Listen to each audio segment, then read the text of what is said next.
شاعر اسماعیل صفا کو د ادبیات ترکی دا به حظ و هوس خیال سر قافیه انته ناس کرن د شیرک خدا به گوتنن معنادار بحثا عرب لاز و کردان دکه د شیر دا ج ترکی بر به کردی و به ترجمه کمه همه چطور لحاتو وانی د بجه اسماعیل صفا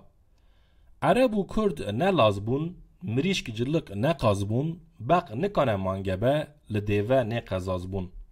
او شاعر به اصل خواه جهیلا قردن زیه سال 1901 لسیواسه لسرگونی جان خاج دست دایه ده گوتن کو پاشای عثمان لیوه چاقه او جبر دانستانن ویا به انگلیزان را شاندیه سرگونیه تاریخچین ادبیات دبیجن سرمایه سیواسه به اسماعیل صفا پر سرتاتیه و او به وی سارو سقمه هند سوسی سالی خدا مریه بس ریبر شیرا ترکی توفیق فکرت ده شیرک خدا ایداد دکه کو سبب مرنا اسماعیل صفا قافیه توفیق فکرت ده شیر دا سر اسماعیل صفا ده بیجه بره لاز بوه و پاش بو کرد به نخاشیا قافیه مرد به قاسی کوته خانه توفیق فکرت به میزاح شوریه خوا گوتی اسماعیل صفا به نخاشیا قافیه مریه بس وی سباچه سر شاعر مری گوتی پاش بویا کرد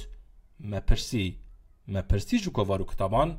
لی مجاب آوه پرسه ندی گودارن دلال